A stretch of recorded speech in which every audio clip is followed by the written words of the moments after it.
pour les équipes, c'est une vraie récompense parce que c'est beaucoup d'efforts, beaucoup de travail et avoir une reconnaissance de ses pairs, finalement, c'est avant tout une grande satisfaction. Ça va, j'espère, et j'en suis certain, donner une visibilité particulière à ce projet qui a besoin, pour fonctionner, de fédérer une communauté. Notre credo, c'est d'aider les entreprises à se transformer par le numérique, par les objets connectés et par l'embarqué, mais aussi par l'IA et le big data, et en particulier en centrant la réflexion sur l'humain. Donc les systèmes centrés sur l'humain sont aussi des sujets que le CATI essaie de valoriser auprès des PME ETI. On accompagne aujourd'hui une société, une petite société qui est sur le bassin d'Arcachon, qui conçoit des bouées numériques. Alors aujourd'hui, les ports et les corps morts dans les ports, c'est un sujet où en fait on a une application très simple et pas très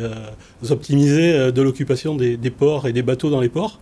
Avoir une bouée intelligente, et c'est ce qu'on fait avec cette entreprise, une bouée qui est capable de savoir si un bateau est autorisé à s'amarrer, qui est capable de savoir quel type d'amarrage a le bateau, qui est capable de communiquer cette information avec des technos long range à un système de capitainerie. Ça ouvre en fait une nouvelle façon d'opérer les ports, avec des abonnements à la journée, à la semaine, à l'année, et puis aussi de lutter un petit peu contre la fraude. Voilà, c'est ce type de sujet sur lesquels on travaille concrètement. Ouais.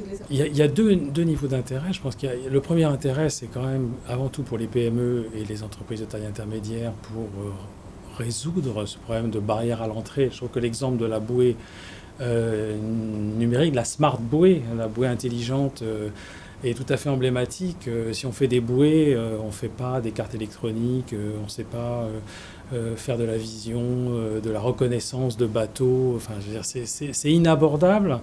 Et donc d'avoir un centre de transfert de compétences qui offre du maquettage rapide pour ces entités-là, pour créer de la valeur grâce au numérique, alors qu'on n'a pas les métiers et les compétences du numérique, je pense que CATI, c'est juste essentiel. Ça ne peut pas se faire sans ça.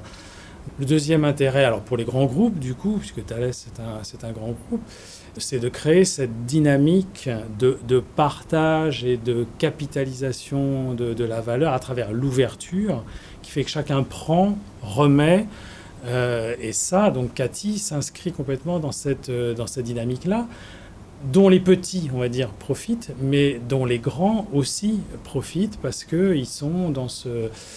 CATI travaille pour Thales. Voilà, donc c'est du gagnant-gagnant pour tout le monde, pas seulement pour les petits, aussi pour les grands.